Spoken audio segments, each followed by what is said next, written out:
chewing the fat and talking hotel tech. It's time for Two Smart Fellas. Absolutely. Another year, another time. Are we just going to start now? Shall we start? Shall we start? No banter? Okay. No banter Well, no, from... I mean, this is. I'm just wondering where I might start the video. You have your 3.5 hours planned, yeah? Yes, exactly. So welcome, Thursday, 25th of January, 2018. Well, hang on. By the time they watch it, it's going to be Friday, right? Could be. You got to go with it. You got to go with it. I'm going to go fast and snappy. Yeah. Pow. This is the Two Smart Fellas podcast. And I think what we're supposed to say is please like and subscribe on our YouTube channel. Give us a thumbs up, subscribe. Yep. Also, if you like audio, we're on SoundCloud. So that's out of the way. And before every week live? Well, see. Wow, so hang on. Every week. Yes, live. We've gone off live, but that's something we should just check in with the audience, the community, and say, look, do you guys want live? I know we had some nice interaction when we were live. We kind of have to be really organized, you and I, to be live. Yeah, so the pain comes in the time zone, mate. Yeah, so it's 6:30, almost 6:30 in the morning here in London. Yeah, in the UK. If they sign up, they're hardcore. Yeah, anybody signing up right now is hardcore. Yeah, but maybe we'll do special episodes, like a monthly one where it's going to be live on a particular topic, maybe a live debate. I think we should do that in February, maybe first week. Yeah, agreed. I'll take you to Bali. How about that? Yeah, perfect. Let's do that. Now, I'm going to share my screen and then let me know if you can see my desktop here. Ooh. Can you see? Wow, what a beauty. Look at those boys. Episode 7. The good, the bad, and the ugly. Ooh, so what do we start with? Do we start with yours? Do we start with chewing the fat on the news, or? Let's just chew the fat for a second here. You're in Singapore today. Yeah. And next week, you're in Singapore? Yes. And then the week after, you're in Bali, and I'll see you in Bali, right? Absolutely. Live on stage. Good. Looking forward to that. Same. Yeah, so I had to dig up the old episodes to see what episode number we're at, because remember over the Christmas, New Year, we had a couple of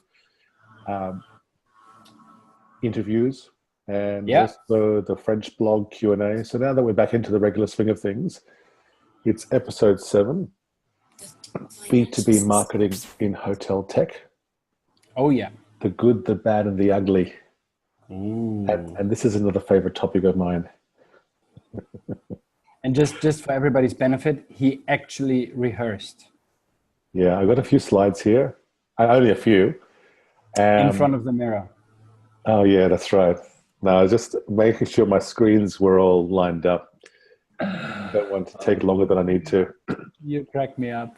But it is one of my favorite topics for sure. However, this topic came about, really from the community. And what we're going to do today is the analysis section. I'll take the lead on that, but Fabian, I do want to, would like to know your opinion on this, because you and I have both been involved in creating content, whether that's spoken or written, etc. Yeah. So that will be the start. Then we're going to you're going to do a review on startups, specifically UpsellGuru versus Oaky. Oaky, UpsellGuru. Yeah, here we come. And then in the news section, we're going to look at the article, I think it was from Skift earlier this week, where it talked about Expedia or Priceline being the next great hotel brand. Another very, very interesting topic. Absolutely. So yeah, we're on demand on YouTube, also on SoundCloud. Now, this topic, this question, this came from really a LinkedIn discussion a few weeks ago now, maybe a couple of weeks ago, where Rob Patterson actually tagged us. Good-looking chap. good-looking chap. You gotta admit. Now, Rob actually is next month starting with Best Western, Great Britain as CEO, which is a fantastic coup Congratulations, Rob. for them. Best Western are really forward-thinking and done really well to snap Rob up. I think he starts next month, according to the press release. We should say congratulations, Best Western, Great Britain. Oh, absolutely. Yeah, great for Rob, great for Best Western. It's really, really good. And so I'm going to just go into the Chrome browser. Is that a quote from Rob? Yes. So can you see here? Can you see my LinkedIn? Yes. Hello, Rob. Real, fresh, and engaging content is the new SEO. I like it. Yeah. So a guy named Ben Lee posted SEO is dead. And I'll go into that. And then I've tagged you saying, maybe this could be part of a podcast. And Rob has said, real, fresh, and engaging content is the new SEO. Would be good to hear the two smart fellows debate this one. So, mate, absolutely. Thanks, Rob. We'll be happy to debate that. We'll take that up. That will be the lead on today's episode. But look at Ben's post. I really like it. So he's saying SEO is dead. Google doesn't care about your optimized blog post. Amazon is not fooled by search ranking hacks. I don't know much about Amazon. If you're thinking of paying someone to teach you SEO, don't. Save your money. It's ancient history. You'll be a 21st century dinosaur. What then? Content. The kind of stuff people actually love reading because it offers real, blah, blah, blah, and social media.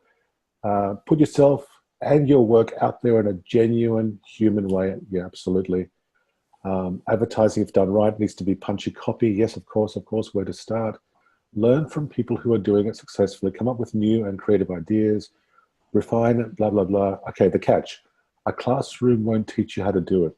There are no shortcuts. You'll have to put in the hours. I completely agree. Fabian, this hobby, this podcast, we're learning as we go. I'm certainly learning about how to maybe communicate ideas in a fluid way. But I completely agree with this sentiment in the terms of SEO is dead. And I'm going to put this in the context of hotel tech B2B marketing, because this is something that obviously I'm heavily involved in.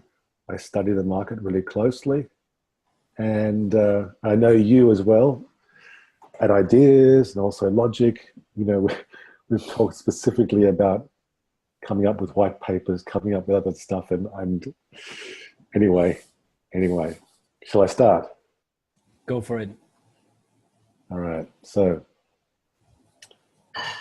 SEO is dead. Let me make my screen a bit bigger.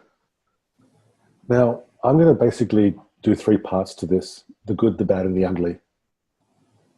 I've got more good examples than bad and the ugly. I'm not here to bash anybody or to humiliate.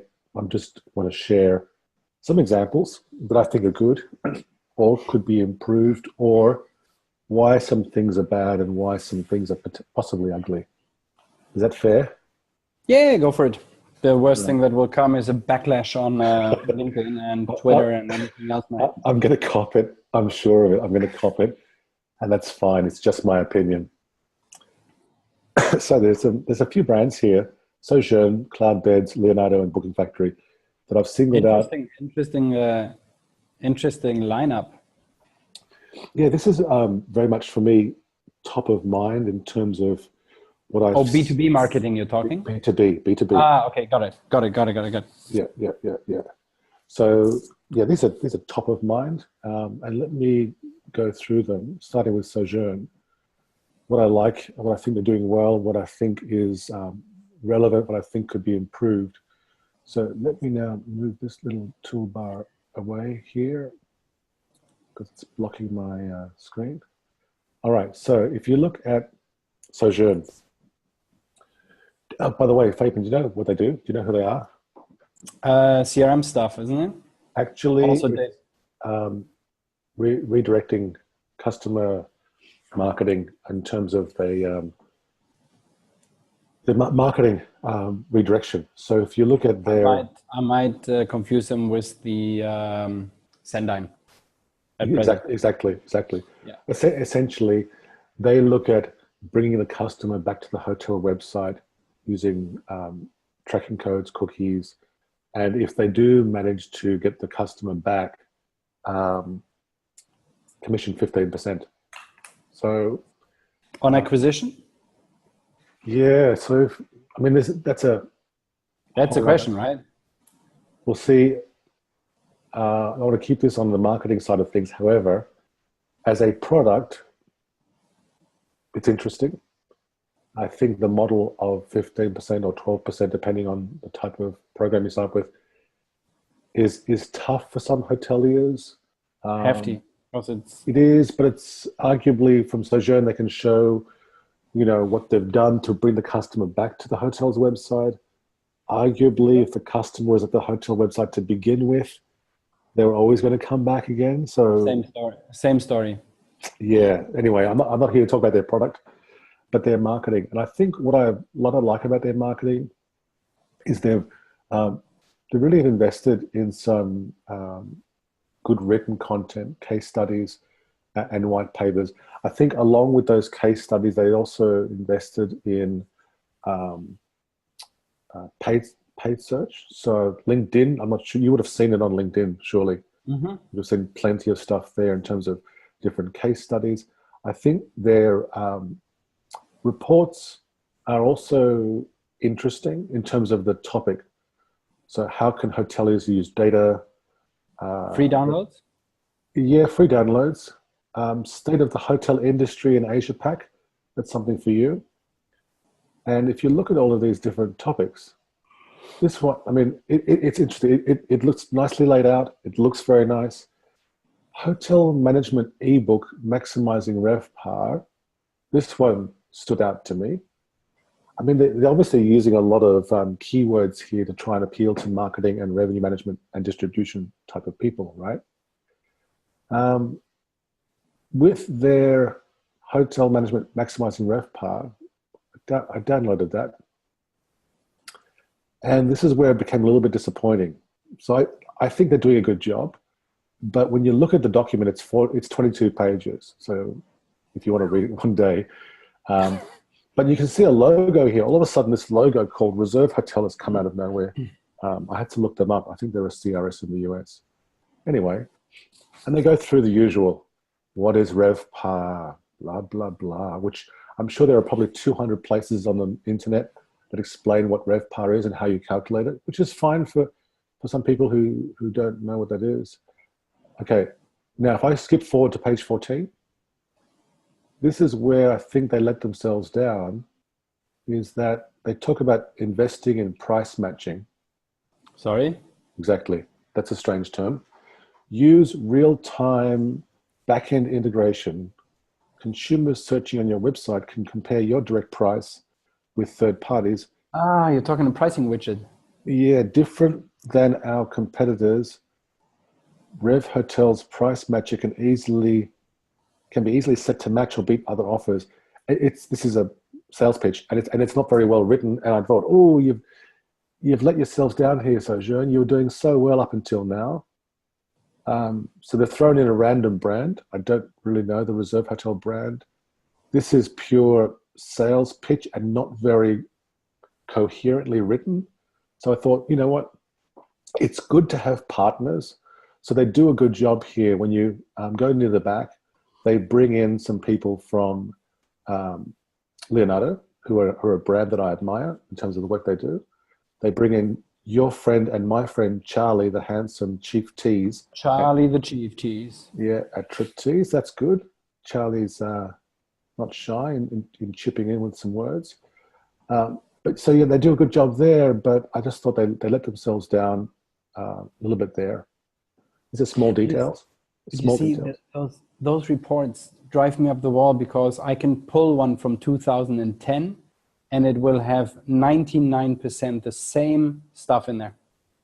Guaranteed. Oh yeah. Oh, absolutely. And this is this is where we're at now, right? So it's 2018.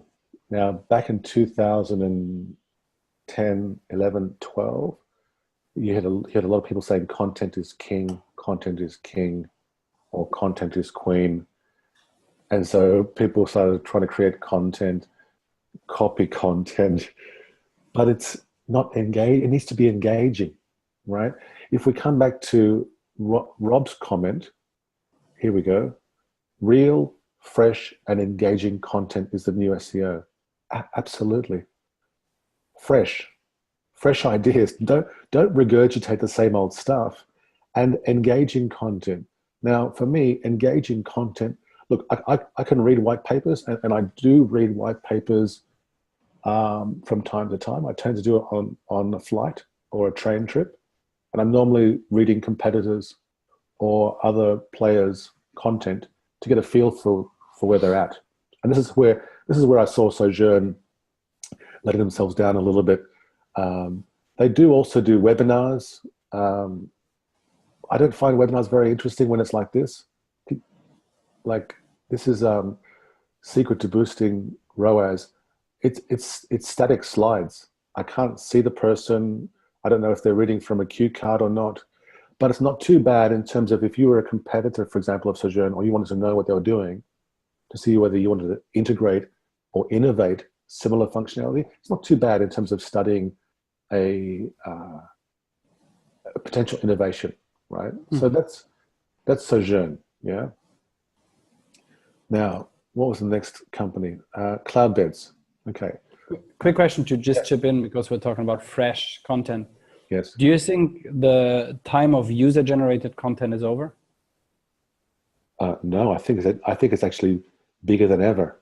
And what I mean by that is on Instagram, of course, I think there can be some really good quality user-generated content, not pretty pictures for the sake of pretty pictures, but where it's a engaging image on Instagram with some thoughtful commentary from somebody that has either credibility or likability, or you can relate to that person. Yeah. So on that side, I think it's stronger than ever. On LinkedIn, because we're talking B2B, LinkedIn is definitely the #1 B2B platform today. And you see more and more content there being shared, not just in group discussions, but also out there in the LinkedIn platform. So for me, again, the context is B2B, not B2C. Okay. But B2B, user-generated content is definitely topical. However, the key difference I'll make is it's not a one-way dialogue. So this webinar, the white papers, these are all shouting messages one way. Where's the two-way interaction? Do you know what I mean? So this actual blog, the topic of this particular episode about SEO is dead came from Rob's suggestion. That's a two-way conversation. Rob has put it out to us. We're responding. And when we do the live podcasts, we have real-time Q&A.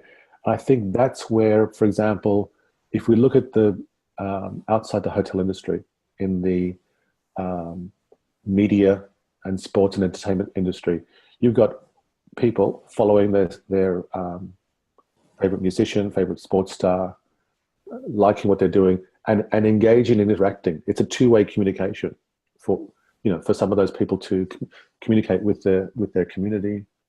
And I think in terms of B2B marketing, that's the engaging element. Rather than, and this is a term I'd like to strike.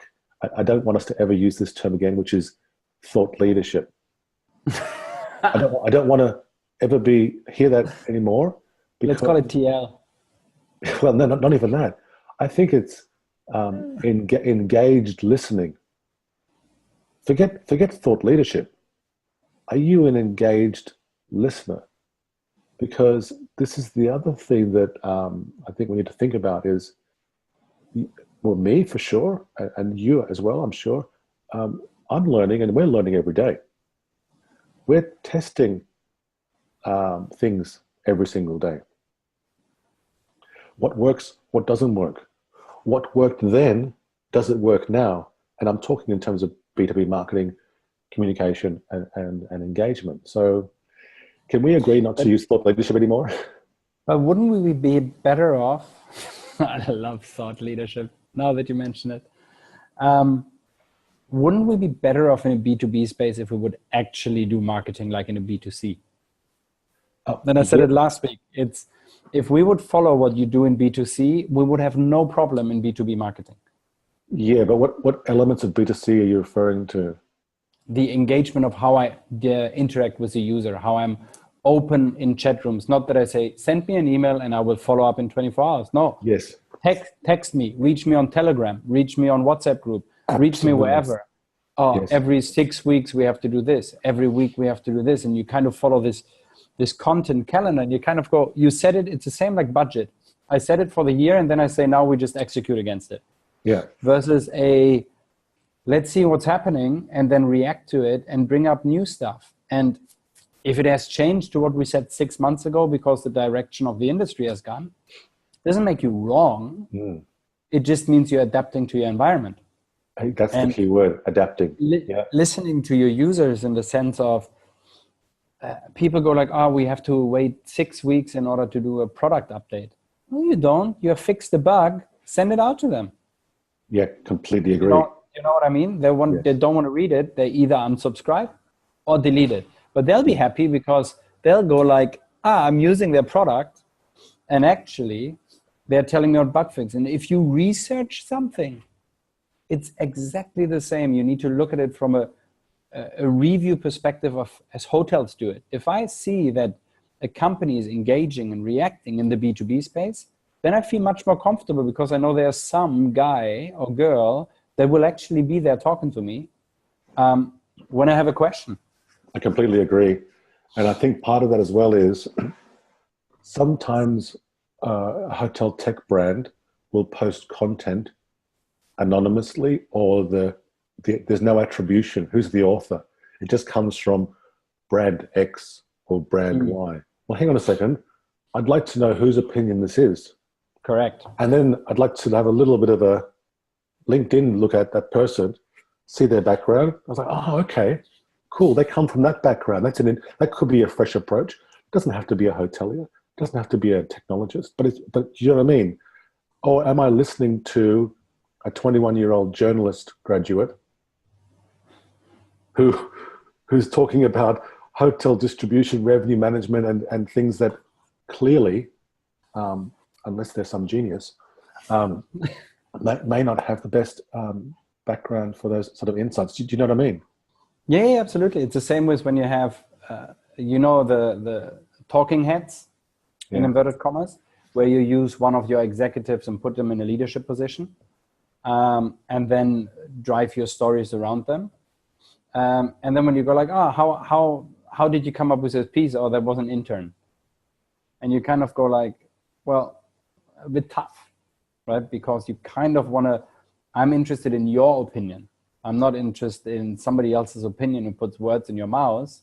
So it's easier for you to actually defend that. And if it's nothing, I mean, look at some of the companies out there. They write about what is it? Tick and Tommy? No. Dick, Tick and Tracy? What is that? Tom, Dick and Harry. Tom, Dick and Harry. Yeah. And literally just, the newest thing in social media. Well, you're not a social media company, so why are you talking about that? Yeah. That I don't understand. It's like talking for the way of talking versus let me be an expert or somebody who can actually contribute. I mean, you and I, we have discussions off show in regards to, and that's for the viewers. Erik doesn't know what I'm going to present, and I generally have no idea what Erik presents, right? And the second part that we generally do is bounce ideas of what else could we bring in the show to make it a bit more interesting. And sometimes he comes up with things, and then we always bring it back. And is it actually something that we know about? Right? Absolutely. Can we talk about baking? I love baking, don't get me wrong, but I'm crap at it. Yeah, me too. I wouldn't bother. Yeah, exactly. No, I completely agree. And I think that's a perfect segue into the next brand. So the next brand, that's Sojourn, is Cloudbeds. Now, Cloudbeds, I do like the design of their website. I think it's nice. They've got Very neat, very nice. Actually, Yeah. here with this animated GIF, okay, that's a product screen. But it's fine. It's That's fine. no longer a product screen. So it's a very small detail. No. They have they have their OTA booking thingy, internet booking. No, I'm saying you're using a product screen here, and then you've gone towards just a mock-up, like a prototype here. Okay, got it. These are minor things. I do look at these things in some detail. They've got a lot of resources here, which is also cool. Different articles, tips and tricks to manage your property. How many different PMSs have you seen with tips and tricks to manage your small property or hostel? There's thousands, or there's probably dozens upon dozens. But that's okay. I mean, I don't read that because I don't need to see a 10th version of how to improve my little business.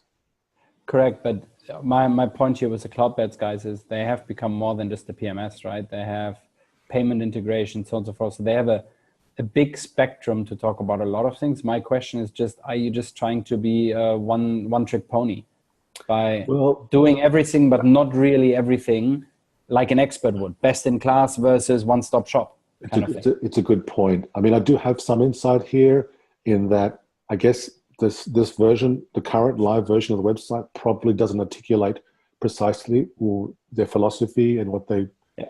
I mean, they're great market. guys. Yeah, exactly.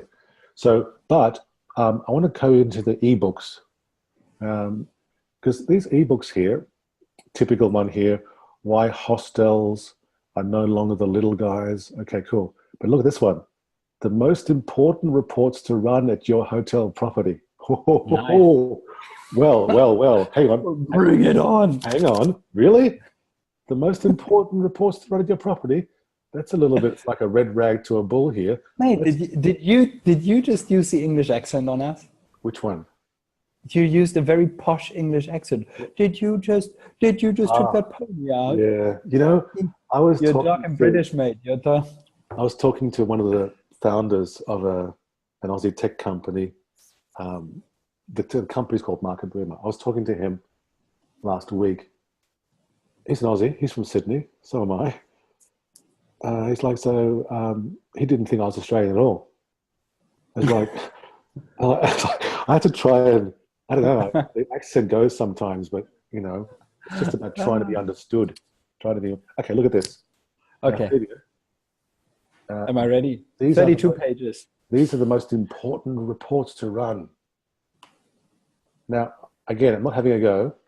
I don't know Brandon, but I don't think he works there anymore. But I also don't think he has a hotel background. So again, who is the author? What's the credibility or the credentials of somebody saying these are the most important reports? Again, I love what Cloudbeds do in a lot of areas. Not having a go. There are 3 categories of reports. And okay, they've got some nice little acronyms here, KPIs. RevPAR production report. Okay. Well, firstly, maybe get better demo data, right? Yeah, no, that I would not show a report with 0. Is it that hard to get some nice, meaningful demo data? Rooms sold, occupancy. Whoop. Dead in January. Yeah, and look, I'm not having a go. This is at least they're having a go. They're doing something. Adam, I'm not having a go. Okay, channel report. This is great. I know that 56% of my business comes from OTAs. Which OTA? Maybe direct. Okay, then maybe they have a more detailed report. But okay. Can I just say? Yeah. They have 100% online. Where? No, if you have 56% OTAs and 40% direct. Yeah. Okay, direct could be walk-in and anything. Could be offline, yeah. Okay. Again, not clear. But no, all I'm saying here is if you make a statement, let's go back to the front here. If you make a statement like the most important reports to run at your property, good. That's a ballsy statement, but maybe back it up, right? Is there a why in there? Why? At least because one thing I had to say about the Sojourn one, it said very nice on the top. It said, this is what it is or what it means. This is why it works. This is the challenges with it. Yes. Right? And that was nice. That was nicely broken out in the sense of, if you don't know what it is, here's an explanation. Yeah. No, Sojourn have got very professional copywriters and a team there. They're very good. I just think they choose the wrong partners. Anyway. Yeah, it does say here why production reports, why they're essential. But still, that's just another example. Now, next example is Leonardo. Do you know Leonardo? Brandon doesn't work there anymore, I think. That's right. No, he's Gonski. I never knew him. The other question for you that I had, more and more people have this, I think, silly avatars. What are you talking about? Where? The picture. The Brandon picture? Yeah. Of Brandon in cartoon style? Yeah. I'm not a big fan of that. I really am not, because... Have you seen Brandon on video? No. I think their avatar maybe is a better look than... No, but do you know what I mean? He's got a ZZ Top kind of beard. I think he used to have a podcast about smoking cigars. He's just... Look, I don't mind if people have an avatar. I really don't. I'm not big on it. I'm really not big on it, because people buy from people, right? True. Although with bots coming out now, maybe people will be buying from people, bots trained by other people. So anyway. Come on, buddy. Now, Leonardo, I really like. You're talking about the Leonardo that I used 15 years ago as a content management platform. Yes. Content, they were back in the day always, content is king, content is king, content is king. Look how well designed all of this. I mean, they're a digital agency. Yeah. When you're a digital agency, I think it's fair play that you're scrutinized way more than we would scrutinize, Sojourn or Cloudbirds, right? And we're going to look at you like, okay, you're doing digital marketing. I'm going to expect best in class here in terms of everything you do. Yeah. Now, if you look at their solutions, I love that they've got here, we do solutions for travel companies, hotel chains, and management companies. Good. So the persona that comes to the website is not always a hotelier. But if I'm a hotel and I want to look at digital marketing, let's have a look there. They talk about visuals. Yeah, visual storytelling. Fantastic. I think that's one of the things that I would add to Rob's comment. Yeah. When he talks about content, I would change that into visual storytelling. Yeah, I agree fully. Because rather than selling or communicating off a checklist, we do this, this, this, and it's cheaper than them. Why not explain the story, your brand story? Where are you today? Where have you come from? Where are you going? I think people will also remember stories more than they remember a sales checklist, right? Now, in terms of Leonardo, so far, I think everything's great. If you look at the blog, this is something that really differentiates the good from the not so good. In this case, these guys are great. They've got lots of blog topics. So there's a filter. If I want to go straight to social media, I can filter and go straight to the content I'm looking for. And if I look at the content here, Facebook made changes to the algorithm. That's fresh. That's last week. Yeah. Last week, Facebook made those changes. They've got a commentary here. Perfect. So Leonardo, top marks in my books. Top only, it says by Leonardo. Remember when you earlier said you want the content author? Where is that? Yeah. No. By Leonardo. True. Other places, yeah, that's a good point. Other places, they attribute it to a certain author. If we go to the bottom here. It might have actually at the bottom. About the author. Yeah. Good point. You see, so that for me is a little bit, give me a person. Yeah, exactly. Because I agree. I'm still a big believer in that you need a face. Yeah, I mean, I think the other written content, that's a blog post, but I agree, it should be applicable to blog posts as well. They do attribute it to different authors. Like the Sojourn thing we saw earlier, a person was quoted from Leonardo. That's good.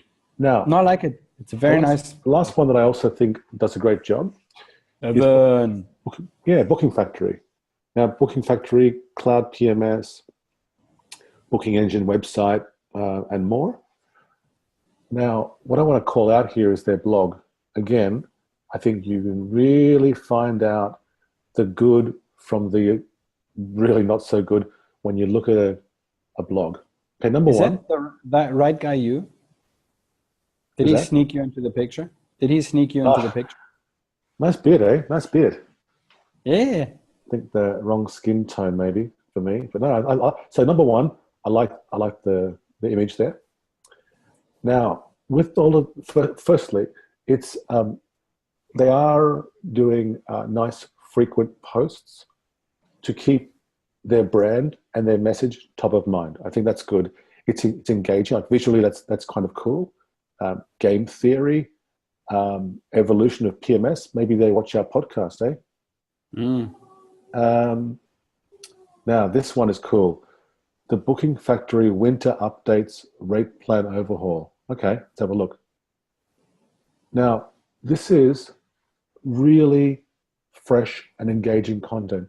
It's conversational. We've just done a big update. We had a lot of issues. Okay, open, honest, real, not marketing speak, future enhancements on the roadmap. No, this is we had issues, but now it's sorted. What's sorted? Well, forget about the rate wizard. We've now got a calendar, but look at this section here: animated GIF. Create a new season or an event. This is not a video. This is an animated GIF. Really simple to do, but I think that's a very effective way of communicating. They shared this. It loads much faster than a video. Oh, of course. Yeah, it's very lightweight, small files. And it goes on and goes on about, what the new features are. And I think it all took quite a long time, 2 months to get right. But they basically, they had a message there about what they're planning as well for the next few weeks. So the subtext here is they're agile, they're fast, and they move quickly. The other part of it here is clearly usability, a clean user interface is another. They don't mention this, but it's clear to see. Look, this is a very nice and clear design. So it looks nice. Yeah, exactly. Now go to the top. I like the fact you see his picture, family, dad, husband, not the chief, blah blah blah, something very honest and down to earth, and that goes with the custom market, right? Yes. So if you look at the first page, where it says small hoteliers, BB, and so on and so forth, they don't really want pretentious. Yeah, real people, exactly. Real people. But go back again to one further. Yeah. Yeah, go to the blog. Go down. Yeah. I want you to click on the 6 clever ways to boost reservations midweek. Okay. Have you seen this before? No, I haven't. But I was interested by the name Tiki. What is her name? Tiki Dawali Davis. That's Evan's wife. Yeah, no, it's that caught my eyes, and then the clever part. So I want to see how we ripped into Adam and the part. So it's just fair that we look at everything else. True. Well, actually, I mean, the other bit of content to show you that I think is pretty cool is I think this one here, the December update, and this is where they've used some memes or some GIFs here. Look, app localization is ready. Oh yeah. Oh really? I love it. See, you're laughing there, which is nice and engaging. Multi-property accounts. I think they got one more. Where is it? Smaller updates. What's happening next? I love it. I love it. Very well done. And I think there was another post on LinkedIn recently where some university did a study saying you shouldn't use a smiley face in your email communication. You shouldn't use GIFs or memes. Really? Completely wrong. That study got slammed on LinkedIn as being out of touch. And it's a shame that some journalism students, I think, or business students, might read that and say, oh, we can't be real people. We can't be authentic and engaging. Yes and no. It depends on which context, right? So let's say you have a business relationship with somebody and you're all of a sudden it goes a bit sour. Putting in smileys and having a really conversational matey tone might not be, Of course. might afterwards might be a bit more tricky to keep that professionalism. So I like casual, don't get me wrong, but I think there's a very fine line between being buddies and mates versus casual business, let's have a non-stick up the bum kind of approach to business. A non-what? Yeah, that's a German translation where you say, yeah, clearly. Yeah, you have a stick up your bum means you're very stuck, you're very tight. Stuck up. Okay. Stuck up. Stuck up. Okay. That's the one. Okay, I love it. That's going into a soundbite. I'm going to save that one. Okay, that's the good. We've done 4 good. So anyone who says, you know what, Erik slammed these companies. No. I've highlighted 4 really good examples. That are doing well. Yeah. Now, the bad. Ooh, you got a bad one. And an ugly one. Nice. So the good, the bad. The bad, in this example, is a recent publication from RateGain. So you know what, this might be a one-off. Like I said, I study the market pretty closely, and RateGain published this white paper last week or 2 weeks ago. Mm-hmm. Again, there's so much of this content that comes out, but I'll download it. I'll scan it and read it, usually on a flight, because I can't stand sitting in an airplane doing nothing. And I use Ryanair quite a lot here in Europe, so there's no TV. So I'm either working on my laptop or reading. Mate, use Netflix and download some seasons offline. No, I watch TV or Netflix at night, but look at this. Because that's where I've got the headspace to sort of really look at this sort of stuff. Business intelligence for hospitality. Secret of data-driven hotels. Derive intelligence. Okay, right. Okay, fine. So this could buzzword. Yeah, exactly. Buzzword. Well, yeah, it could be buzzword or it might be genuine insights. Cool. Let's bring it on. So table of contents, fine. Now, what I've highlighted here are all of the mistakes. So right at the beginning, I had to double check 2 cents of effective revenue management. It literally makes no sense. For instance, challenging of the theories about last minute travel rates as a reason for upwelling. That's a typo, should be upselling maybe. But hang on, these are not little small typos. I mean, I went through this, it's only 12 pages. Unluckily for them, I was on a flight where I had time to read this. And I've highlighted every single area. These are not little typos or grammar errors. I am a grammar Nazi, but this is not a grammar Nazi analysis. Please put this in your soundbite. So the value of an advanced, okay, that's a small. Okay, look, the damage from information overdose. I think it's overload, right? Information overload. But do you know what this is? A more overlooking approach, because RateGain's business language is English. They're from India, but English is their business language. I will argue that almost everybody that I know in India in business has a better vocabulary and speaks better English than me and maybe many others. Okay, so I'm not having a go at the level of English. What I think this is, this content was written in another language and then translated into English, translated poorly, because the way the sentence is structured looks exactly like a European language. Else you will just losing some low-hanging fruits of revenue.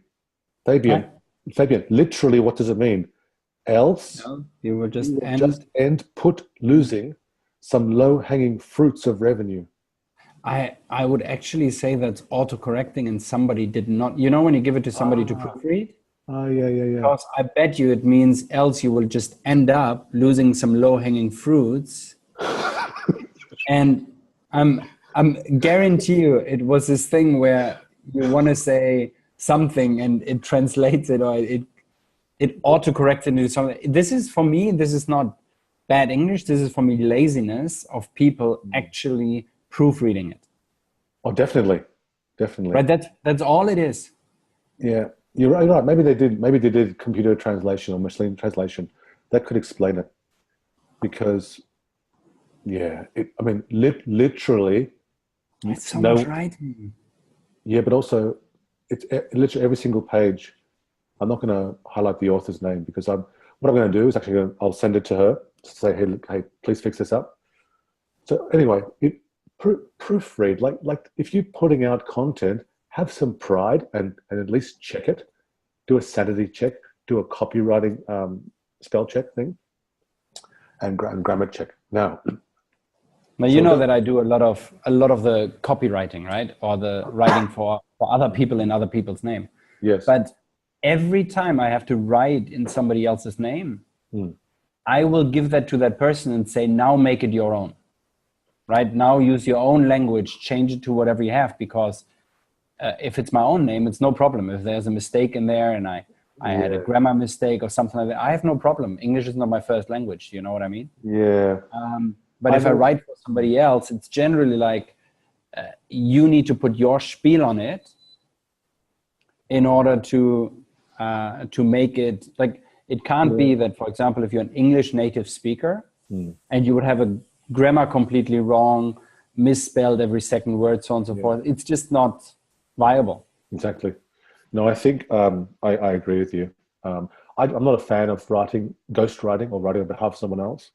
Like, maybe if someone's too busy and there's some key points, give it to a copywriter to flesh it out. Sure, no problem. But to attribute... Yeah, but it's the same thing, right? Well, what I'm talking about is you put the bullet points forward, possibly a couple of paragraphs, and then it gets rewritten into a full piece. Yeah. So we've done the good. We've done the bad. What's next? I don't know. You're putting a picture of me or you? The ugly. Beavis and Butthead? Oh, hello. Now, so let me start by saying that I've never met Avijit from Internet Moguls. Have you met him? No, I just know he popped up on your LinkedIn once, right? Yeah, okay, exactly. So I've highlighted them as being ugly, but I've never met them, never met him, never done any business with them. So maybe I've got a wrong take here. So I'm happy to be proven incorrect. Avijit, very happy to speak with you or about this, but let me just highlight a few things, Fabian. Let me know if I'm being too harsh, yeah? So, why have I called them out? Why have I called them out? Oh, yeah. Website, Internet Moguls. Well, hang on. How did I sort of hear about them? Well, Fabian, on our episode, I think 2, we did a small hotels. There was some discussion about that. This is over a month ago, yeah? And then... Even further, yeah? Yeah. Avijit Arya has put a little message there. What's the best way to invite you for an interview? So I responded right away. Hey, Avi, thank you. That's very cool. Fabian's going to BTO, blah, blah, blah. So, you know, if it's November 30, yeah, this is back in November. And look, ping me for details. Yeah. Nothing. Crickets. Nothing. 2 weeks later, another discussion post. Hey, we'd like you to come on I think he has a show. Anyway, fine. So well, it was getting towards Christmas, so I had some time on my hands, and I thought, well, I don't know, Fabian, do you, if you're doing business with somebody or approaching a prospect, for example, do you do any little research on these people, or you just go in cold? No. I do some research. So essentially what I would do is research a little bit, say, hey, can you come on? Can we do X, Y, that? And that's about it. Exactly. So I did the same. So I went to Internet Moguls. What do they do? Okay, they're a digital agency. But look at this, they do everything. RM, website. But okay, SEO is dead, right? We know that. Yeah. And whatever. They do lots of different stuff. Let's call them digital marketing, PR, and communications. Cool, yeah. And branding. Fine. So I looked at their website where it says know us. They've been doing this since 2009. So a couple of years. Good. Yeah, 9 years. Okay, fine. Now, this is their story, right? These are their words. This is their story. We wanted to do everything A-class. This is like their mantra, right? They had an epiphany, right? They want to do everything A-class. Hang on, we're an insecure bunch of digital marketers. Yeah, it's not good copy, but okay. Anyway. If that's their identity. Yeah, exactly. Exactly. They own it and live it. Now, again, I always go to the blog because that tells me a lot about a company. You go to the blog, Internet Moguls. It's another page. Okay, fine. And it's empty. But Avijit is here saying, with the year 2015 setting in, we have reset our goals.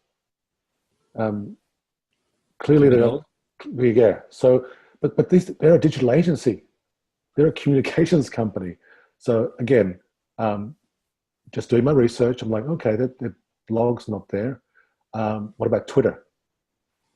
I'm a little bit coming back to Twitter lately, but anyway. You know my Twitter skills are sub-zero. I'm going to show you some Twitter hacks in Bali. I'll introduce you to Telegram. Yes, please do. Now, Twitter, these guys are a full-service digital marketing company, full service. But look what happened here, 2016. Okay. Now, this is not anything to criticize a company for, but if you're a digital marketing agency, communications and branding specialists, red flag, right? Yeah. However, maybe this is the Internet Moguls, Twitter handle. Maybe that's no longer being managed. Who knows? What about the man himself, Avijit? So Avijit has a Twitter handle. He wrote a book with his. He wrote a book. That's the title. Okay. But his little headline here: never seen in a suit without a pocket square to decorate it, is a bold, data-driven marketer who plays to win. So, okay, never seen in a suit without a pocket square. There's a suit, no pocket square. Literally contradicting the message. But anyway, these are small things. So I'm studying them, I'm looking at them, and then I get to, I'm looking who else is in the company. And there's a guy, I don't know if it's a guy actually, somebody called Abhinav Kumar, who's head of revenue management. Now, these kind of people always interest me because he or she is head of revenue management at Internet Moguls. So what would you normally do? See their background? Yeah, absolutely. Okay, so head of revenue management for the last 4 years. Before that, 16 years, confidential.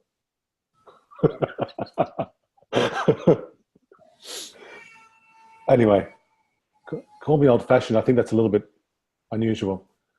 But eventually, you get to Instagram, and I think this is where Avijit is more active. It looks like he's a streetcar racer turned hotelier. top 100, whatever. Now, this is where it looks like he likes, they have I think one of their mantras is their religion is digitalism. Fine, that's cool, that's catchy. So a lot of messages here, and some of it is interesting, like wake up to win, okay, motivational, whatever. Meetings should be fun. It's like a party where you meet so many people and share your stories, enjoy them. Okay, still not too bad. Let's continue through here. Okay, this is an interesting one. Airports are hubs for awesome connections. Use them to meet other great humans. What is that? Fabian, I'm not understanding the message here. I'm confused. Yeah, so anyway, I think he's saying he's cool and great, and at the airport you'll meet other cool and great people, but US senators in the airports have a different, I think, interpretation of what airport hubs are for. I think some of them are arrested for doing things in the airports. He's suggesting to everyone to go to YouTube and say something, share your message. I'm all for video and authenticity. Yeah. Stand up and walk tall inside yourself first. I don't quite understand that message. Okay, now here, look, this is cool. The beginning of yet another beautiful day. Stopped by the ocean to pause and get a sense of how small and insignificant I may be. Okay, cool. That's a bit spiritual and reflective. Okay, cool. And then let's continue on. Okay, now this one here. Every time you roll the dice, there's an outcome. Yeah, one, two, three, four, 5, or 6. I don't understand that one. But just continuing on. Continuing on. Where are we going here? Okay, here we go. Never stop, pause, or slow down. So never stop, pause, or slow down. However, the beginning of another day, stopped by the ocean to pause. Anyway, look, this, I'm all for using social media, being authentic. Again, the caveat, I've never met Abhijit, never spoken to him. Just go to the top, mate. Yeah. Just click on the website. Which one? Here? Yeah. Follow the link, okay. Ooh, music.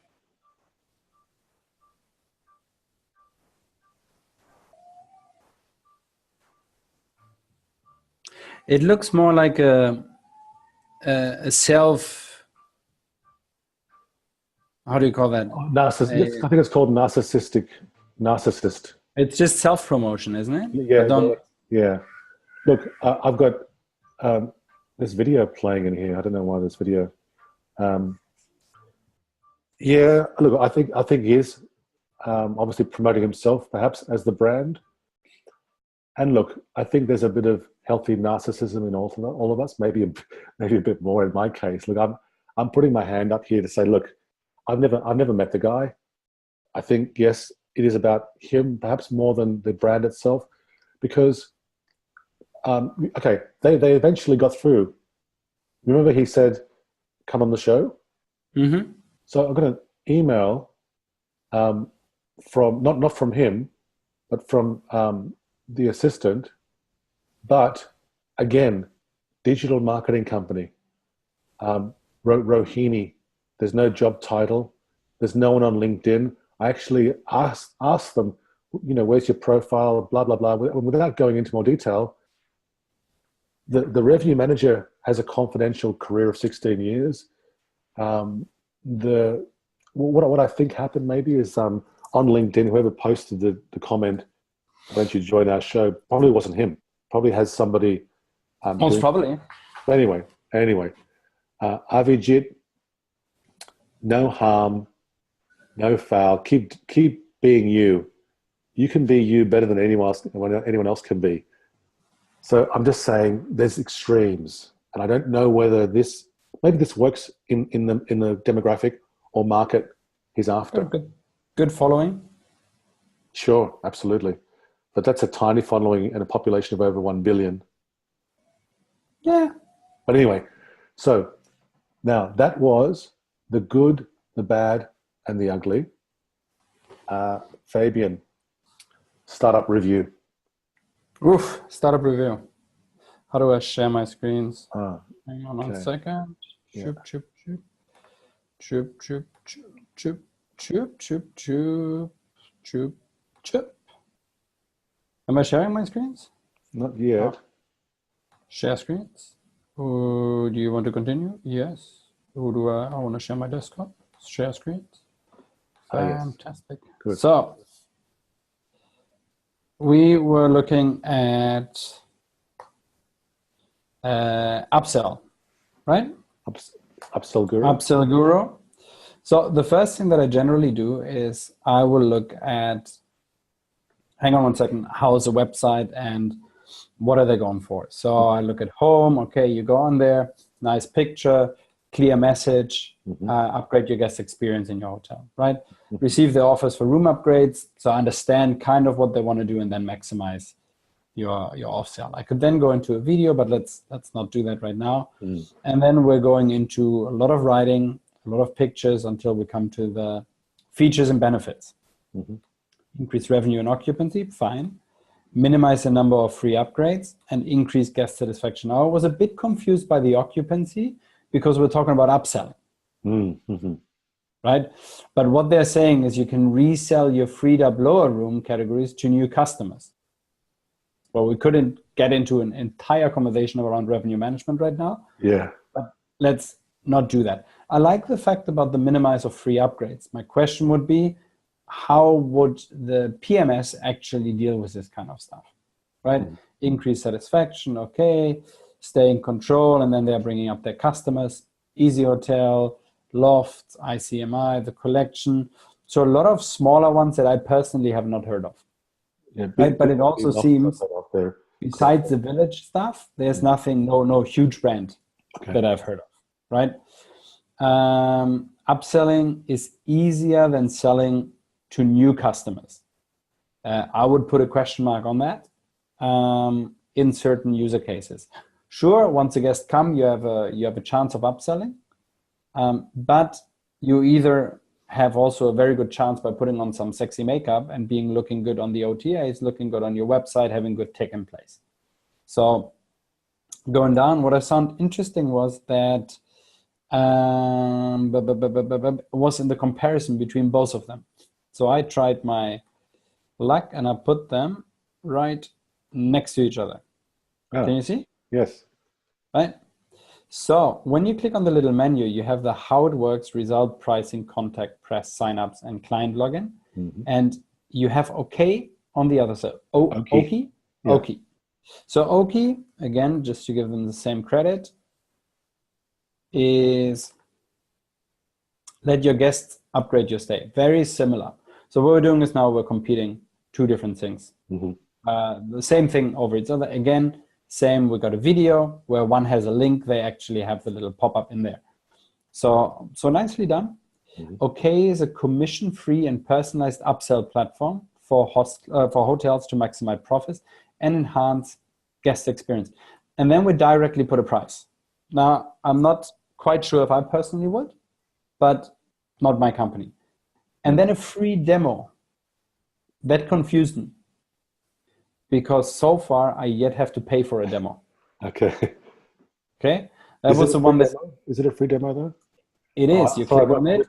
Sorry, I thought it was free trial. No, free demo. Exactly. Same thing. I thought it was a free trial, so I clicked on it. Yeah. And it said, sign up below and we will contact you for a free 30-minute personalized demo. Yeah. And I was like, if you charge me for it, we're going to have a problem. Yes. So, do you know what I mean? Yeah. And then again, save time, connects to your PMS, personalized offers. Okay? Sell room upgrades, happier guests. So now, let's look at both of them. How it works, how it works, because they're both doing the same thing, right? And now I have brought it into tablet view to see a bit of the. So here you meet Paul, and he's staying at the Grand Hotel. And John booked a standard room at the Grand Budapest Hotel. Nice touch, considering it's a movie. Oh, yes. Shortly before, they get an email. Shortly before, they get an email. Just the right time between the booking and the arrival, you shall get, we noticed that you in our offer to enhance your experience. So both of them, step one, same. We're going to send you an email. Number two, John has a chance to place a bid. Here, number two is the best deals. Quickly thereafter, Paul upgrades his room, pre-purchases a bike for rent. So actually, we're promoting a different, not the hotel, because I'm kind of missing the hotel part. So we're actually putting deals together for you, right?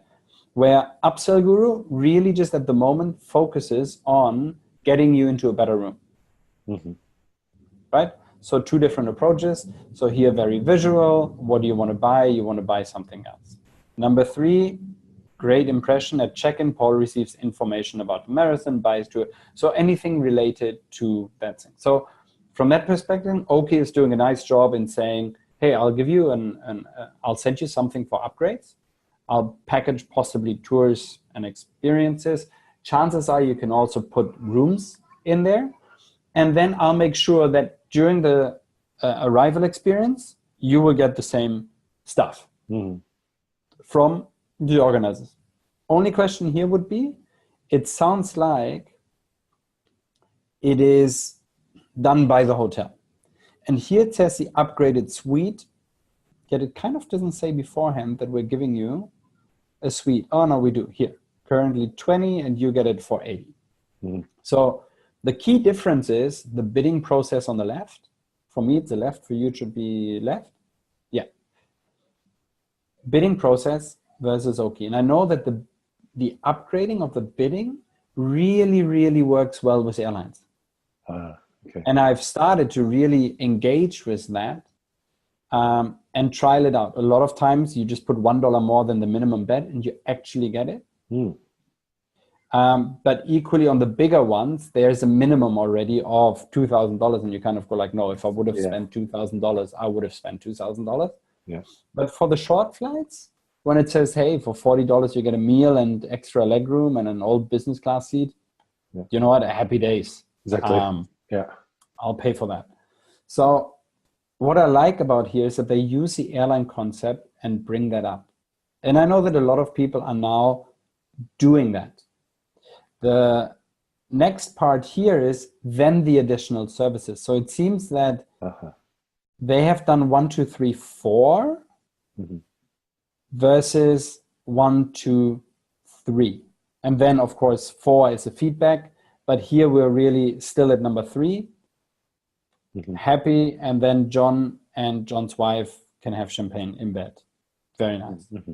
And then you can see a little video, but this is a link to YouTube versus an animated gift. Both of them actually nice enough. My question is always, is upselling really an untapped opportunity? I think so. Or is it really a human-driven interaction that will make the sell at the front desk? Oh, both for sure. I think Klaus Kohlmeier used to work with upselling training. A company TSA stuff. Yeah. TSA, yeah. So I think they basically did training of front desk staff on how to upsell. I mean, I think that was, I don't know how that became a separate business and why the front office manager didn't already have a training plan in place, like back in my day. However, just come back to Oaky and UpsellGuru. My first comment is, I absolutely think if the guest has booked, let's say 3 weeks before arrival, in those 3 weeks, there is an opportunity to communicate with the guest in a timely manner. I've heard good things about UpsellGuru. I've heard good things about Oaky. One of the good things I've heard about Oaky is that they are very good at crafting the right kind of message for the right kind of guest. Think of certain nationalities will respond to certain requests. Oh, absolutely. I agree with you. It's an untapped potential, right? And the guest is already sleeping with you, right? So all you're trying to do is get that little extra thing out of it. My question is here, is it a better approach to let him bid for it?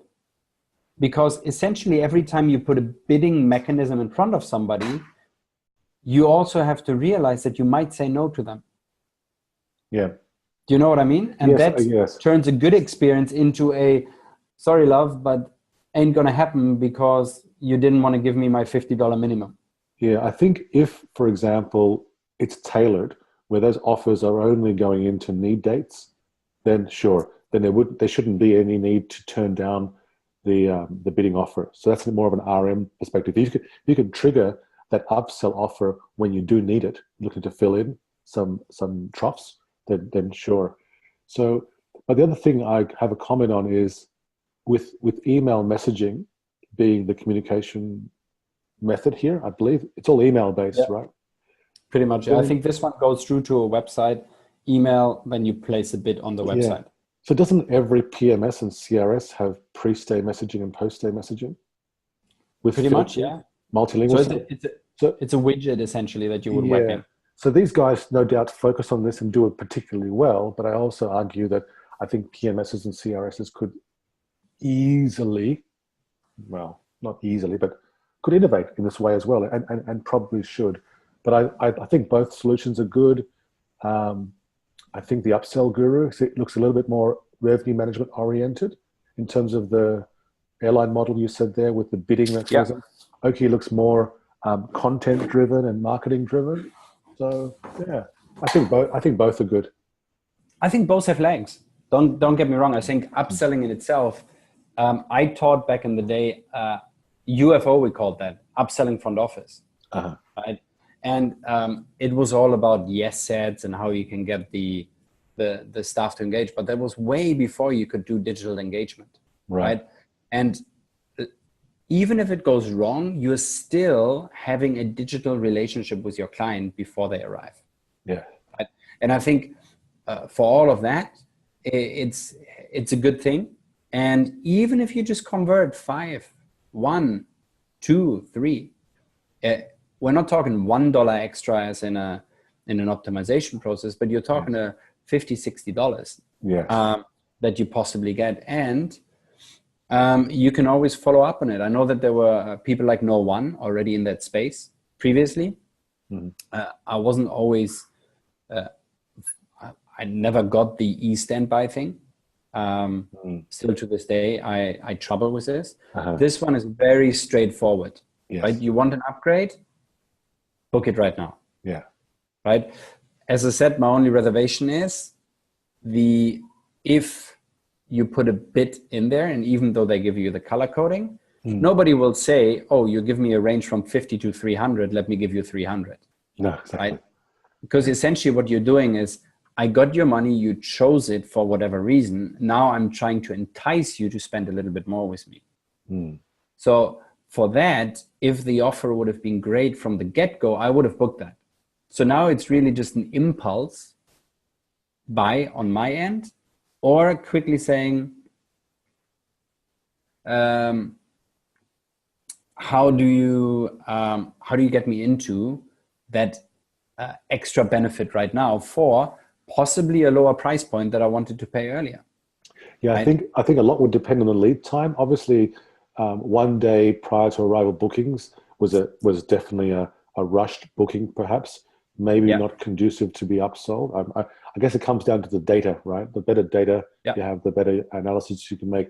If you get a leisure booking for 2 guests, a couple perhaps, 3 weeks in advance on a Friday night or a Thursday night, that could be definitely opportunity to offer some upsell depending on the demographics. Like I said, if you see certain nationalities responding to certain offers, French people and chocolates, whatever, Aussies and beer.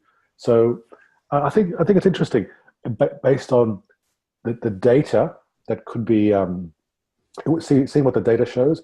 in terms of the response to different offers. So if they are constantly iterating and fine-tuning the offers based on the conversion of these offers, they obviously over time could get more and more effective at converting these offers. Agree. One thing I like about the Oaky guys is starting at $1 per room per month. Yet I think if we went up 100 here, it's at $100. Yeah. Right. But I like the fact, so wasn't a big fan on that. And I think you guys need to really change that free demo stuff. Right. Either you gotta go free trial or you do personalized demo or something, but not a free demo. But then again, it made you click, right? So yeah, but then I got disappointed. Yeah, I know what you mean. You know what I mean? Then I got disappointed and was like, so hang on 1 second, right? But what I like is the team pictures. I like that. It directly comes up, hey, that's our team. That's the guys that you'll be working with. Very casual, very engaging, happy people. And they're all outside the box, which is exactly. I didn't even realize that. No, nice. But good point. Yeah. No, I've met Erik before. Him and I shared a taxi in Stockholm. He's actually Swedish, even though he's based in the Netherlands. And he spells his name the right way with a K. And then just because you went through the blog stuff, interesting. So we have a blog every month and a bit. It's infrequent.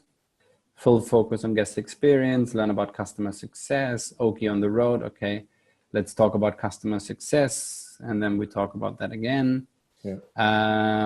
Okay, it's a different kind of blog than I would have expected. But why not? Definitely from my side, keep it going, guys. Yeah. It'd be interesting to know how your conversion rates are and success stories, really, in appealing to the new demographics. Yes, agreed. I guess the key for them is integrations with PMSs or CRSs. That's you know that our industry is a bit of a weenie beanie for that. Just connect to Snapshot or Impala. David Turnbull, you're getting 2018 free advertising. I'm telling you. All right, cool. News. Let's hit the news. Why Expedia or Priceline might just be the next great hotel brand. And I know it caught your eyes, it caught my eyes. I read it a couple of times because it's actually quite long for reading.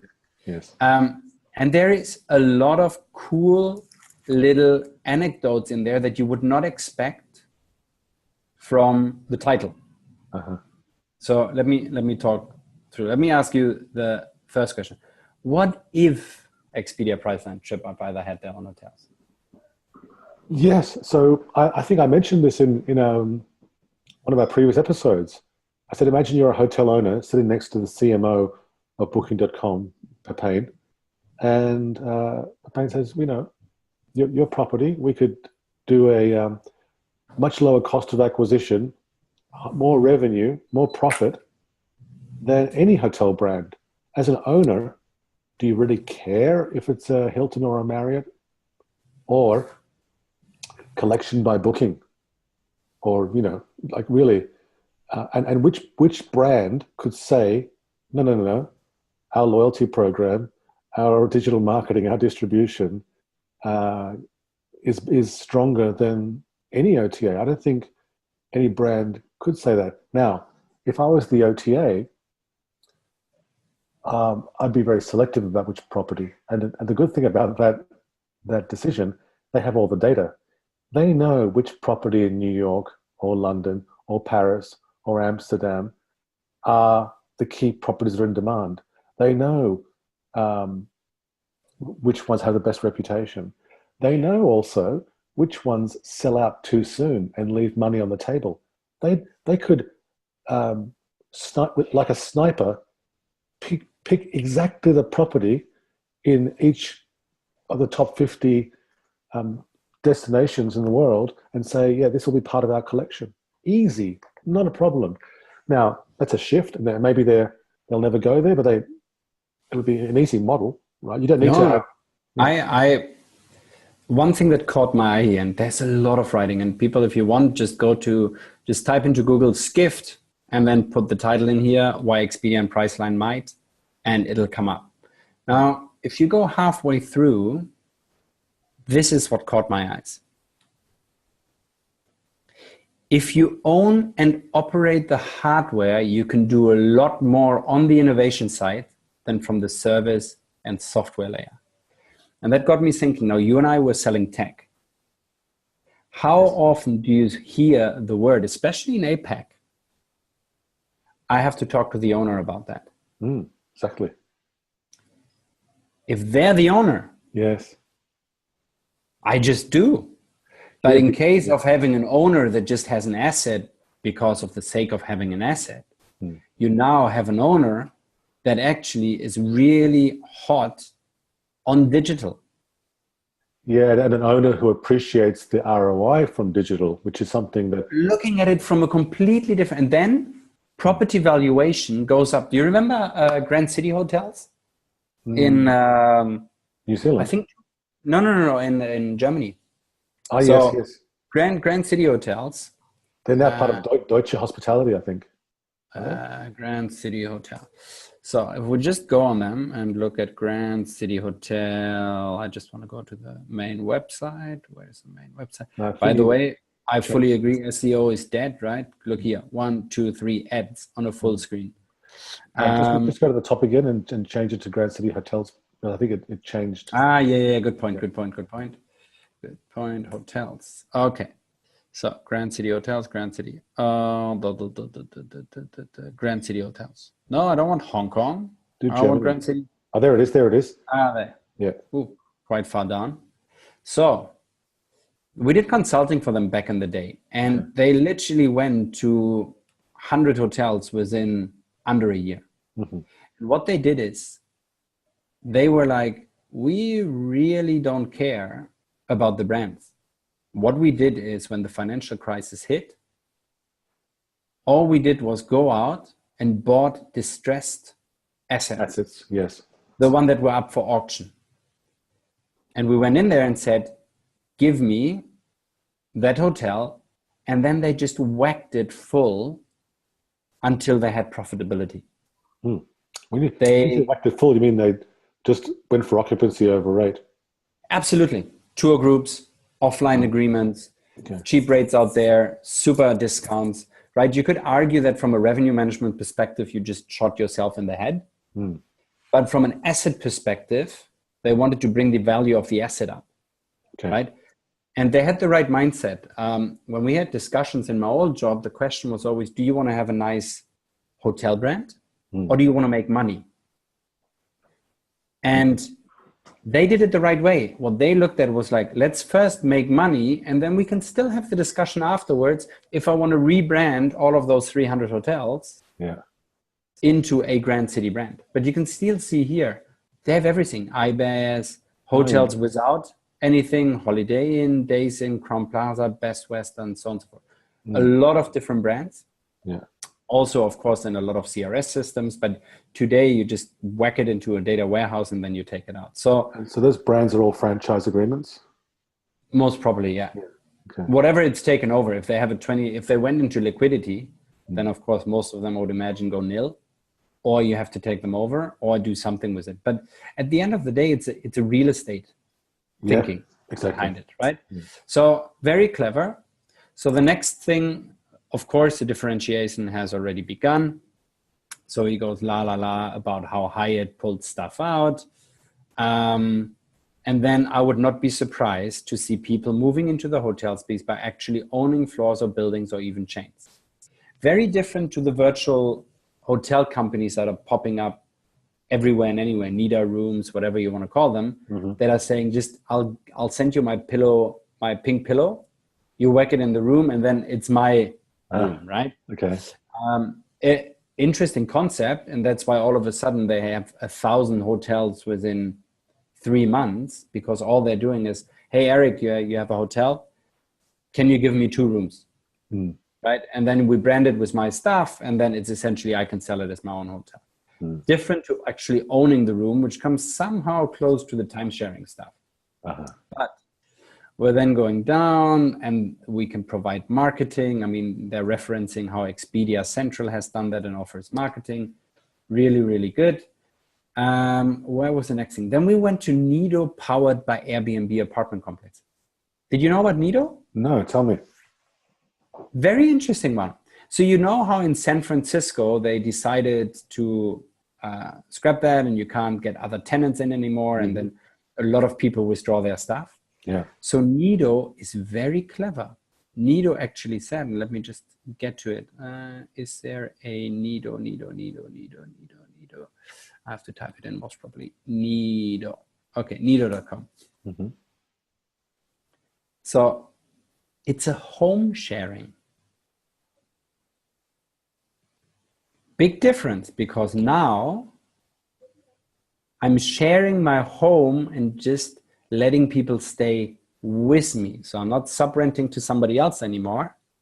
I'm now sharing with you to be part of my family, and you can sit on the breakfast table with me, have lunch, so on and so forth. That's what Airbnb does today, though. You can choose as a consumer to correct, but it's also a very clever way out of the you can't sublend it, right? Because now we're saying residential rental concept to encourage home sharing. So I'm not asking you to sell your room anymore. I'm asking you to home share it, right? Yeah. Okay. Similar thing. Yeah, I think there's a certain demographic that would appeal. I mean, me personally, I don't want to share with anybody. I think there's a lot of clean freaks out there that would not.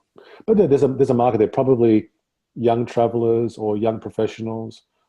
Correct. Sure, hippies, whatever. And I've shared with people at Airbnb before. It's not a but the concept, right? I didn't end up in Joseph Fritzl's basement, but I think it's interesting. So now, then we're looking at online travel agencies are being charged. That's where it becomes interesting here, I find. So tough third quarter, blah, blah, blah. Expedia, Priceline, only 2 left. They see their revenues go down and the cost of advertising on Google becomes more. My question would really be, do you really still need to push for that? Do you really need, it's essentially a fight between Expedia and Priceline, right? Well, who else is bidding on that stuff? No, but it's all, Google's just looking down and saying, well, we're evolving our digital assets like maps and absolutely, and making it mobile and making it easier for customers to see live pricing and book instantly. So yeah, you're right. I mean, Expedia and Priceline certainly battling it out in terms of wanting to own more of the customer's journey and start their search on those platforms. But like we saw in one of the previous episodes, people just go to Google. Yeah. And if Google becomes the main, I mean, we know that they have made strides, as I think we showed it in one of the other episodes, how they've improved their hotel booking to be relatively similar to the flight. Yes, and Trivago as well. Yeah, correct. Nice. Now we're coming to the next one. So they're making, so the driving direct campaigns are hurting them a little bit. The tougher negotiations from the big boys are hurting them a little bit. And then they're bringing up blockchain because everybody just loves to go on the chain. You love blockchain. You're right into that, aren't you? I'm telling you right. So we leave the cat out of the bag. So from next week, we're doing ICO reviews. Yes. Right. I think we should call it related to travel. Fabian's Crypto Corner. Pow! I love it. And what I will bring up is I will bring up an ICO that I personally think is going to be great or not Just great. Help us out here. What ICO mean? Initial coin offering. Okay, like an IPO, but for a coin. Like an IPO, but with that. And if it's good, I'm going to pop $100 into it every time. Okay. Right. And then we'll see. Hopefully I'm not bankrupt by the end of the year. All right. But hopefully we can have a good time out if it goes up. And these are ICOs that are travel related, hotel travel. Everything travel related, right? Cool. But it doesn't need to be, it can be a consumer app that will impact travel, right? So I keep my eyes out in the sense of, does it help? It could be identity verification, payment gateways. I have a couple of them that I have in mind already. And it's interesting for you to review because you will look at it and go like, okay, we've got that already, so what? Yeah, yeah. Or you're going to say, that's brilliant, or that will really help hotels, and we can banter around a little bit. Cool. So it's not for anybody to think, please let me invest. Yeah. It's just for us to give our opinion on those kind of things. Cool. Because even if we have blockchain, we talked about it before, the consumer goes where the consumer wants to go, right? And especially millennials in this day and age, well, they're not brand loyal, right? Now, what is interesting, the next one then, hotels are acting more like online travel agents. Do you remember when they tried the, what was it, room key, self key, what key? When the OTAs brought up this thing, and after 2 years they pulled the plug because it really wasn't working. Exactly. Yeah. Wrong tech. And wrong tech, wrong way of going about it, approaching it from a hotel brand mentality versus a travel agent digital asset point. But then we have Best Western in here. Asset light, other perks, you can become more of a franchiser. So Best Western has become big. They don't have to deal with the day-to-day management of the assets. Funnily enough, the guys in Booking.com and Expedia might be toying with the idea and saying like, maybe we actually want to do that because then we can really bring up that asset. And if we want to sell it, we just deflag it and sell it to somebody else. Do you know what I mean? Yeah. Or come into my booking collection. Yes. We then talk more and more. So they're referencing room key here, Brands aren't what they used to anymore. It was very interesting. I saw another brand pop up in the news from Jumeirah, yeah. And essentially it's casual luxury. Okay. Yeah, we're coming up with new, so it's essentially the affluent, we would have called them affluent previously. They don't want to be stuck up. Right. It wants to be cool, trendy, hipster kind of thing. And I can spend a bit more to go in there, right? We would have called that back in the day boutique hotels. Yes. I think. Right. Yeah. Right? Yes. Until boutique hotels became trendy and everybody had a boutique hotel. So they don't want to make it too formal and shishi, foo, la la. Just relaxed glamour. Yeah, and nobody who's forcing you and fighting you for your bag. No, I'll bring it up. No, I don't want you to bring it up. Let me bring it up for you. No. Okay, so Marriott, 30 brands. 28 brands Accor, 14 at Hilton, 13 at Intercom. Crikey. So blah, blah, blah, blah, blah.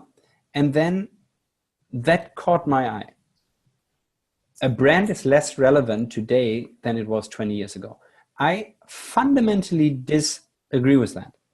Because if you go for a coffee, we are in an expectation economy. I'm not having a phone, I'm having an iPhone. Right? Not just having a computer, I'm having a Mac. I don't just have a coffee, should we go to Starbucks? Right? In other areas of life, an Airbnb doesn't need to promote their brand. They just are a brand. What I think has changed is that brands in the hotel space were looked at cookie cutter. Yeah, but like Airbnb, there are crap Airbnbs, there are good Airbnbs. But you still like Airbnb? Oh, not as much as I used to. Really? Well, oh my God. So 3 months? Took 3 months to take you down. No. I mean, Airbnb started having hotels inventory on there. It goes against the core philosophy of Airbnb. But hang on, I wanted to talk about the brand. Now, I have a different view. I've done some analysis on this, not for a couple of years, but I think it's still correct today. Look at the top 15 hotels in the top 50 cities in the world. Yeah. By TripAdvisor or whatever other sentiment score you want to look at. Look at the top 15 in the, 4-star category or 4.5-star or 5-star category in any city, and pick out the percentage of brands versus independents. Okay, New York, choose a date months in advance so we get actually all the properties, not just the ones that are available. Just choose a Sunday night or something quiet.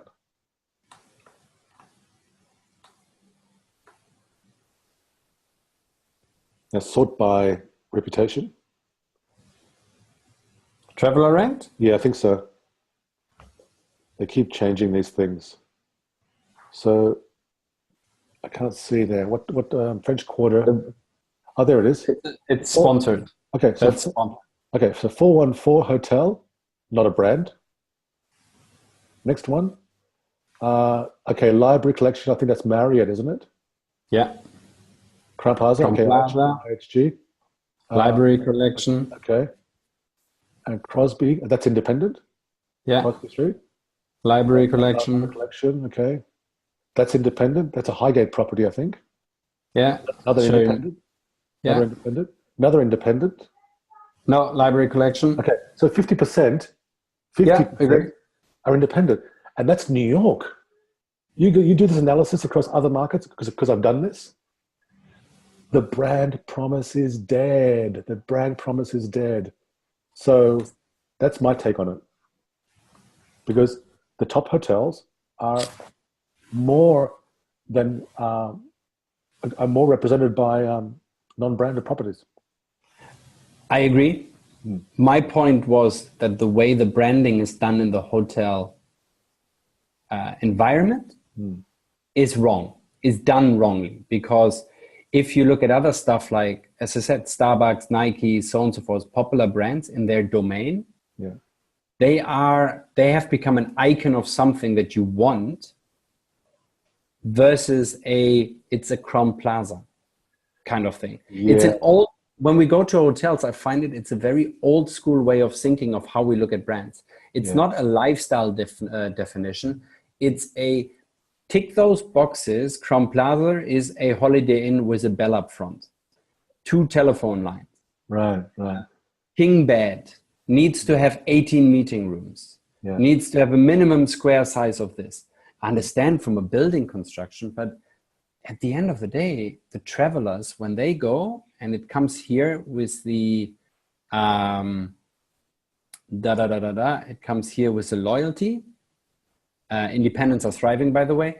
At the end of the day, it talks here that loyalty can be expensive if you go down the loyalty route, and that's what you're promised by the brands, right? Yeah. That was a big thing back in the day. And I agree with you. The independents are thriving because the independents have upped their games. But if you look at those independents, they're boutique hotels, right? They're boutique stuff where the owner or anybody else puts something in there very trendy from what is going on right now. One thing... And Instagram worthy, beautiful looking Instagram worthy. Lovely aesthetics. One thing that you said, go ahead, finish up with that. You go. No, I'm coming back to something you said earlier. I was going to say, in that New York list you just saw, even the ones that were branded were part of collection. Yeah. So could that collection be a Booking.com collection? Expedia could be. Collection? Absolutely. Would it be more profitable for the owner? Probably. Arguably. Yeah, chances are. Less headache. If they're not happy to do, if the OTA brands aren't happy to do service delivery, because that's a different story altogether. But you've got management companies that can do that. Yeah, absolutely. Sorry, you go. That comes back to what you said earlier, and I think it's spot on. The brands are disappearing, and what prevail is distribution, right? If I get the best distribution from an online travel agent, why would I sign up to somewhere else? Yeah. You know what I mean? It's perfectly on. Then we go on independence, and we go on loyalty. So there's a lot of stuff that you can read here. Some things you agree with it, some things you don't agree with, and we have something at the end which is very American focused. We're talking about advances in technology, marketing, so on and so forth that really help people. So tech is good, but essentially it's an interesting time. So they're talking some models and approaches, but read this stuff, and it's an interesting time for the industry. It's an interesting time for brands. Yes. And there's still brands that will come out. There's still brands that will be used. For example, if I go to a city that I've never been before, I'd possibly choose a branded over a non-branded hotel, right? And fair enough, it could be somewhere in Asia. Yes. Right? Just because I get that back in my head, tick box done. Yeah. I know there's some security there. Yes. right? Agreed. That's the only thing where I still go like, otherwise, I don't mind. If it's a city that I've been 100 times to, and I know the area, I don't have a problem going from here to there or somewhere else. Like if we're going to Bali, I don't have a problem booking anything because I know my way around. Exactly. If I go to Cambodia, for example, I might not know, right? Yeah. So I might choose a brand over a non-branded, or something that is really close to where I need to be because I just don't know the local surroundings. Exactly. Don't have to deal with taxis, etc. But I hate the word, and please let's never use that again. The pleasure stuff, right? Yeah. It becomes more and more and more interlinked for me. Interlinked, business and leisure. Business and leisure. Yeah. Right. You go to a nice destination, your family might take along. Right? Or you do finish business and you go for a nice meal. Correct. Meet friends. Not just room service dinner. Correct.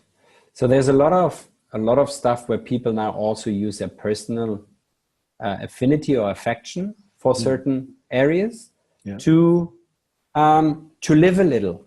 Yeah. Right? I choose certain hotels. If it's on a long trip, I'll choose certain properties that I know have a good gym, because that's something that I can do without for a couple of days. But more than that, I'll get cranky. You know. How's the gym in Bali? Just trying to figure out if you're going to be. Well, it's Bali. You can go for a run on the beach. When I arrive or not. I know we can go for a run on the beach. Hey, how long has this episode been? 4 hours? I have no idea. I'll think you took the most of it, but I think about Shall we 45. we wrap it up? I'll see you. 2 weeks time definitely, but I'll talk to you before then. Absolutely. Thank you. Enjoy. Thank you, man. Take care. Pause and relax.